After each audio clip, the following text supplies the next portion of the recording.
Benjamin Netanyahou qui s'exprime. Je ne sais pas si on va pouvoir l'entendre avec une traduction. Merci d'être venu ici aujourd'hui avec un soutien sans équivoque que vous donnez à Israël en ces temps difficiles, un soutien qui reflète la volonté à majorité écrasante de la population américaine. J'ai vu votre soutien quotidiennement dans les difficultés que nous avons pu connaître, dans cette coopération que nous avons ensemble depuis le début de la guerre, de cette guerre, un niveau de coopération qui est véritablement sans précédent dans l'histoire de l'alliance qui marque nos deux nations. Nous avons vu ce soutien et votre accompagnement, votre soutien que vous avez donné sans tarder. Nous voyons ce soutien également dans les messages clairs que vous envoyez aux ennemis en disant qu'il ne faut pas essayer de mettre à l'épreuve notre patience et notre détermination et votre volonté aussi d'accompagner ces mots d'action. Mais plus que tout peut-être, Monsieur le Président, c'est le monde qui voit ce soutien aujourd'hui avec la clarté avec laquelle vous avez fait preuve de cet engagement depuis que nous avons été attaqués en Israël. Vous avez marqué la ligne qui sépare les forces de la civilisation des autres et vous avez décrit ce qu'a fait le Hamas en disant que c'est le mal absolu et c'est précisément ce que c'est. Le Hamas a assassiné des enfants devant leurs parents et des parents devant leurs enfants. Ils ont décapité des soldats et la population, ils ont violé des femmes qui sont allées chercher dans des endroits, parfois les parents avaient caché leurs enfants, ils sont allés les chercher dans des endroits où ils s'étaient cachés. Imaginez, Monsieur le Président, l'angoisse, la panique de ces petits-enfants dans les derniers moments qu'ils ont vécu, alors que ces monstres ont découvert finalement leur cachette. Le Hamas a enlevé des femmes, des enfants, des personnes âgées, des survivants de la Shoah. Et je sais que vous êtes avec nous dans cette détermination à vouloir faire revenir tous ces gens chez eux. Le 7 octobre, le Hamas a assassiné 1400 Israéliens, à tout le moins, peut-être davantage, alors qu'il y a moins de 10 millions dans notre population, ce qui représenterait, toute proportion gardée, 50 000 Américains qui auraient été tués en une seule journée. C'est plus que le 11 septembre. Voilà pourquoi ce jour restera aussi dans les mémoires. Vous avez dit à juste titre, Monsieur le Président, que le Hamas était pire que l'État islamique.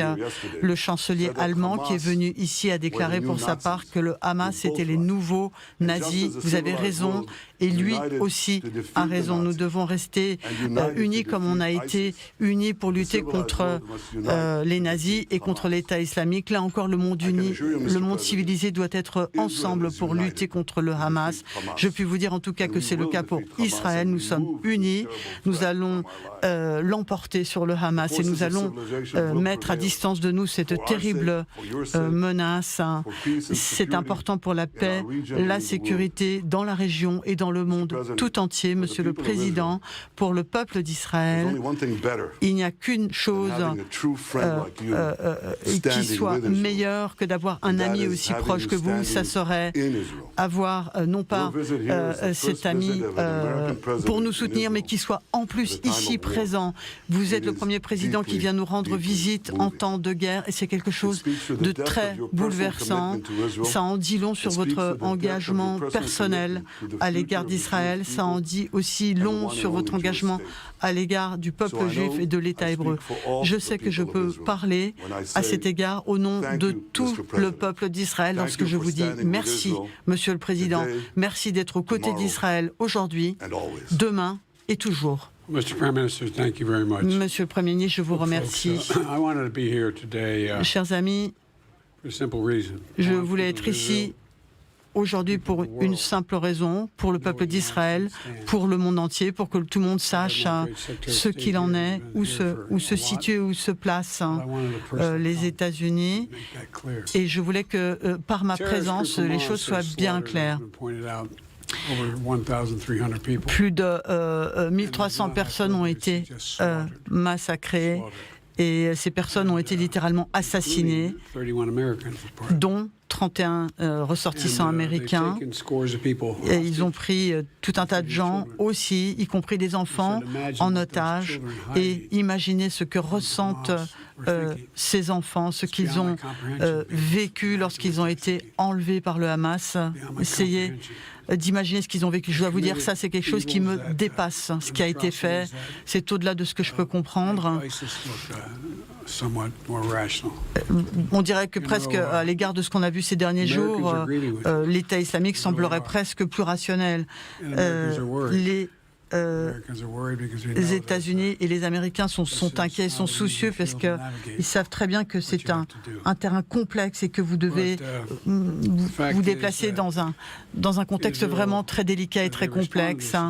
Mais Israël a répondu et rétorqué à cette attaque et je pense qu'il doit continuer de le faire pour continuer de faire en sorte que, de notre côté, nous faisons en sorte que vous avez ce dont vous avez besoin et nous allons y veiller, sachez-le. Et puis, il ne faut pas oublier non plus que le Hamas ne représente pas du tout l'ensemble et la totalité du peuple palestinien, qui, pour une part, souffrait. Je me souviens avoir évoqué ce sujet il y a quelques années. Le secrétaire d'État m'avait dit, je cherche mes mots. Bon, je vous dirai ça tout à l'heure, ça prendrait un petit peu trop de temps. Enfin, peu importe, je résume pour vous dire que, en fait, nous avons été très bouleversés par l'explosion à l'hôpital de Gaza, mais à la lumière de ce que j'ai vu, il semblerait que ça a été fait par la partie adverse et non pas par la partie israélienne. Mais bon, il y avait beaucoup de gens sur place, je ne sais pas exactement si nous allons pouvoir tirer les choses au clair pour l'instant. Et puis, aussi, il faut pouvoir aider les Palestiniens qui sont innocents, qui sont pris au milieu de tout ça. Voilà où nous en sommes. Quand je dis où nous en sommes, ce n'est pas simplement moi à titre personnel. Je veux dire, ça, c'est la position des États-Unis. C'est très important, ne serait-ce que du point de vue de l'exercice du pouvoir. Il y a des valeurs, tout à l'heure ça a été dit, il y a des valeurs qui sont les valeurs de démocratie ici en Israël comme aux États-Unis. Ces valeurs démocratiques, eh bien, elles vont nous guider. Voilà, Monsieur le Premier ministre, je suis très heureux d'être ici en Israël avec vous. Merci de m'accueillir. Et je suis très dans l'attente d'avoir un troisième échange pour voir comment nous allons agir et évoluer à partir de maintenant. Et je dois dire que je rends hommage au peuple d'Israël qui a un courage, vraiment une bravoure qui est époustouflante. Merci.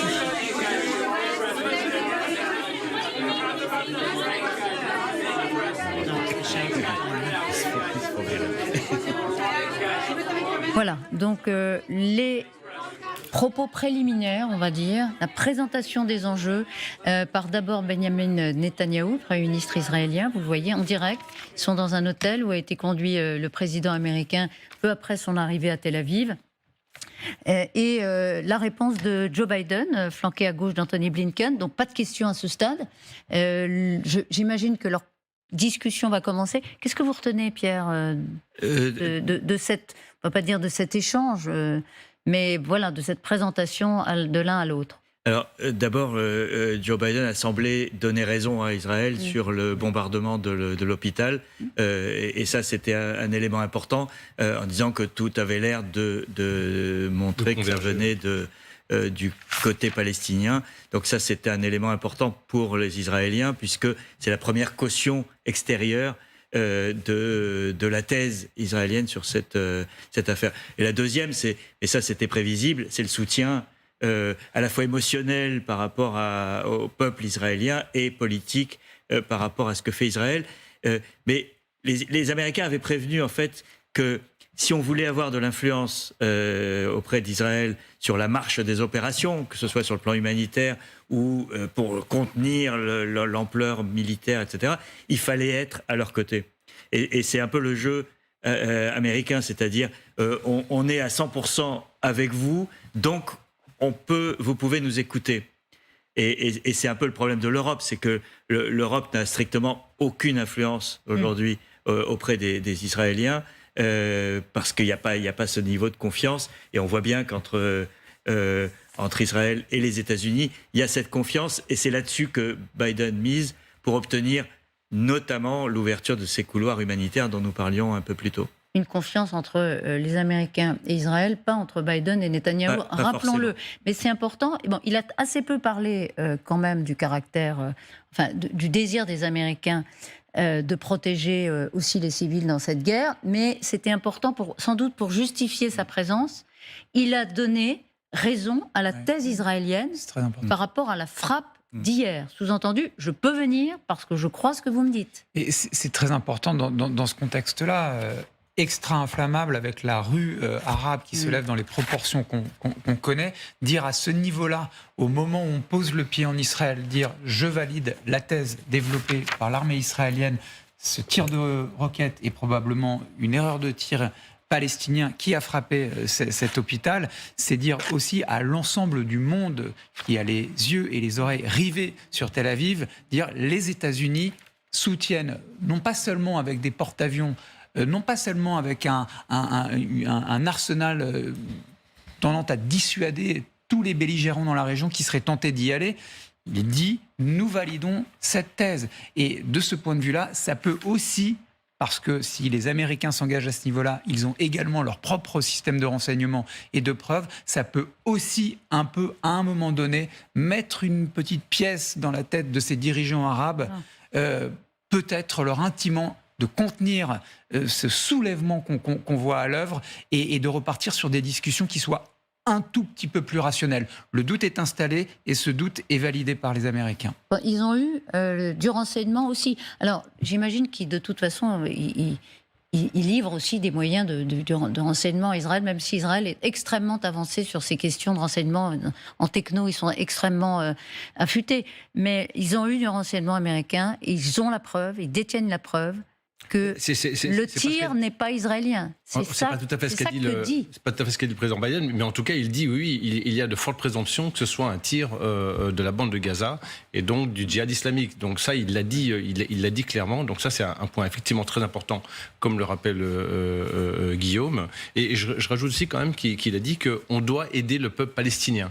Et ça, c'est important parce que dans sa démarche, il y a aussi, il n'y a pas de doute sur la condamnation des terroristes du Hamas, mais il a dit la Palestine, ce n'est pas que le Hamas, hein, c'est tous les Palestiniens et il faut qu'on trouve une solution pour les aider.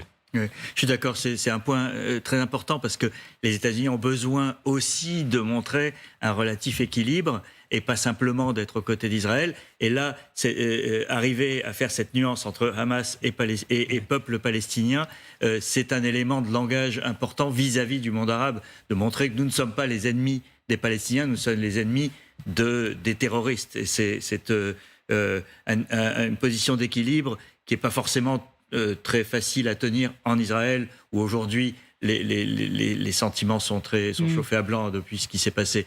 Et pour revenir sur l'histoire de la frappe, je suis d'accord, il n'a pas dit qu'ils possédaient eux-mêmes, les Américains, des éléments de preuve. Non, mais est-ce que ça signifie qu'il en a ?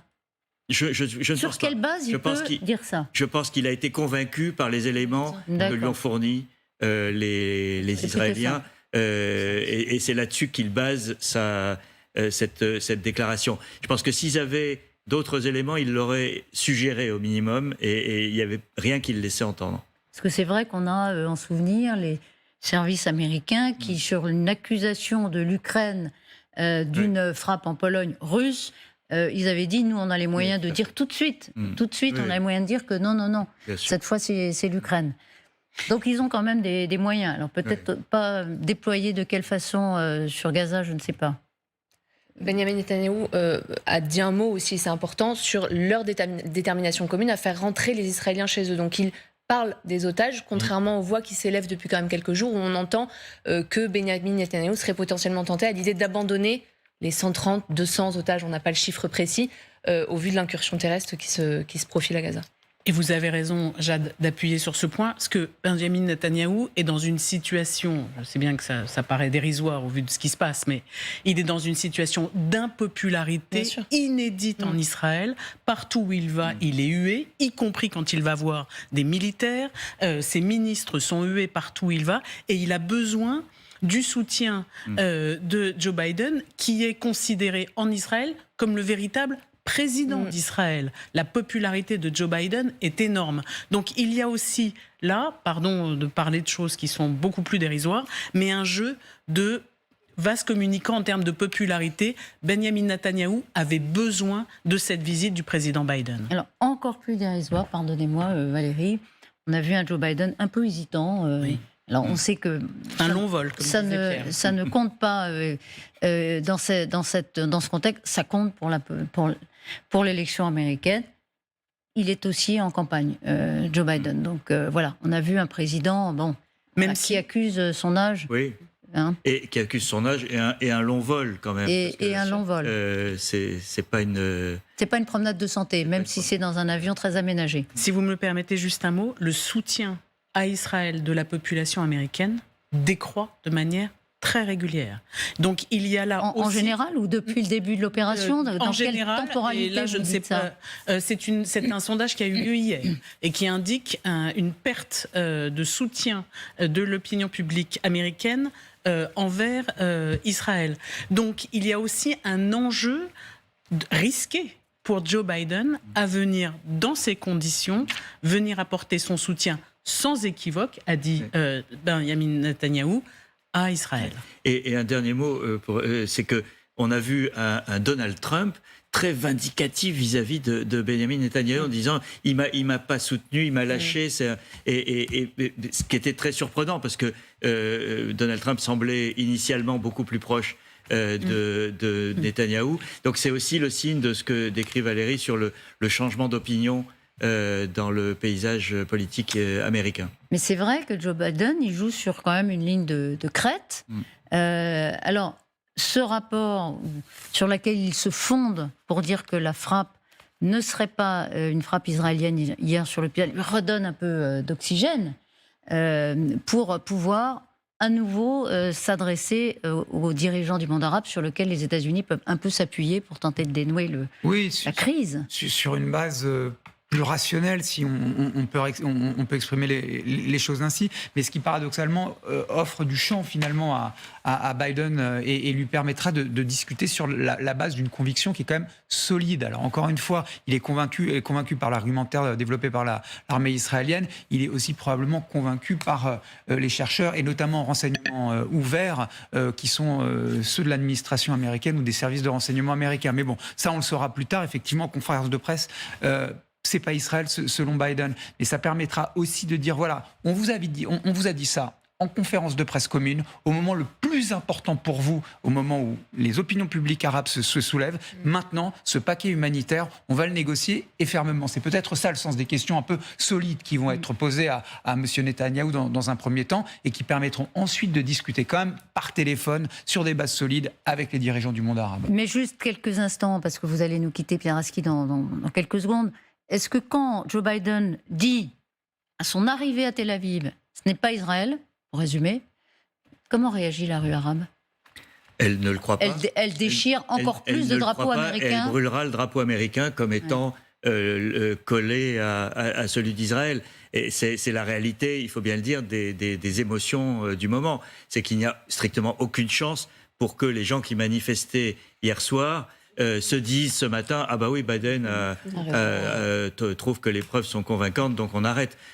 Les États-Unis sont considérés comme la puissance protectrice d'Israël, et donc ça ne changera rien de ce point de vue-là. Ça a plus d'importance, et Guillaume le disait très justement, dans ses relations avec les dirigeants arabes, parce que là, il y a une relation politique qui est plus équilibrée, mais en tout cas en termes d'opinion publique, ça ne changera strictement rien. Merci beaucoup Pierre Aski. Vous restez avec nous parce qu'on continue évidemment d'évoquer cette visite de Joe Biden qui est arrivée il y a un peu plus d'une heure maintenant à Tel Aviv. Une visite éclair mais extrêmement chargée en enjeux. Et effectivement, les premiers mots de Joe Biden, c'était important pour clarifier aussi les raisons de sa venue à Tel Aviv aujourd'hui. Le président américain qui a très vite dit dans une petite allocution préliminaire à ses entretiens avec le Premier ministre israélien, qui a tenu à préciser que selon les Américains, la frappe hier sur l'hôpital de Gaza était bien d'origine, en tout cas de Gaza, et pas israélienne. Nous avons été très bouleversés par l'explosion à l'hôpital de Gaza, mais à la lumière de ce que j'ai vu, il semblerait que ça a été fait par la partie adverse et non pas par la partie israélienne. Mais bon, il y avait beaucoup de gens sur place. Je ne sais pas exactement si nous allons pouvoir tirer les choses au clair pour l'instant.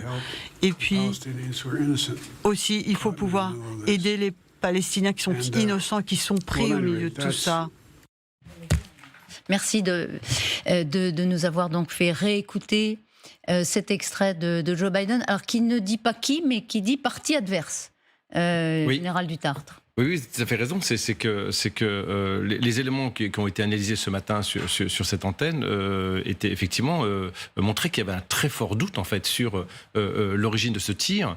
Et les Israéliens, bien sûr, disent maintenant avec leur analyse que ce serait le djihad islamiste. Mais le président Biden a dit effectivement, lui également, qu'il y avait une possibilité qui était importante, que ce soit une erreur de tir de la part de la partie adverse, il a dit, donc en pensant soit au djihad islamique, soit au Hamas. Et effectivement, les images sont relativement troublantes pour l'instant sur l'origine de ce tir, qui n'est pas du tout prouvé de la part de Tsahal. Et donc, ça, c'est un sujet très important, mais je rajoute une chose quand même qui est très importante, c'est qu'il a dit qu'il faut qu'on s'occupe aussi de faire le distinguo entre le Hamas et les Palestiniens, et qu'il faut s'occuper de la situation humanitaire en Palestine. Voilà, ça, évidemment, le fait que ce doute, du point de vue américain, soit dissipé, ça permet à Joe Biden de remettre sur la table ses objectifs politiques, qui passent aussi par l'exigence du point de vue d'Israël, exiger d'Israël de respecter le droit de la guerre à minima. Magali Barthez, merci de nous avoir rejoints. On le rappelle, Joe Biden arrivé il y a un peu plus d'une heure à Tel Aviv. Il est en train de discuter avec le Premier ministre Netanyahou. Il devrait aller ensuite dans un hôpital auprès des victimes du 7 octobre 2023 pour évidemment témoigner de son empathie. Oui, la sympathie du peuple américain. Absolument, et on les voit d'ailleurs, ces familles qui sont sur le parcours de Joe Biden. On a vu ces images grâce aux envoyés spéciaux qui sont sur place et qui veulent en effet rencontrer le président américain. Joe Biden qui a dit quand même, qui a fait le point sur les disparus, les ressortissants américains qui ont été tués dans l'attaque. C'est quand même 31 ressortissants américains, ce sont les chiffres qu'il a donnés tout à l'heure. Ce sont plus de 13 personnes portées disparues, certainement otages du Hamas. Donc, cette rencontre avec les familles, elle va être extrêmement importante. Dans la presse israélienne, bien sûr, on guette toutes les déclarations de Joe Biden aujourd'hui. Et là, on notait ce matin les premiers mots du président israélien Herzog. Béni soyez-vous d'être venu en support, en solidarité d'Israël. Ce sont les premiers mots qu'il ait dit à Joe Biden sur le tarmac. Et évidemment, la presse israélienne, en ce moment même, est en train de noter, de se focaliser sur les premiers mots de Joe Biden, qui évidemment a validé plus ou moins la version israélienne de cette frappe sur Gaza.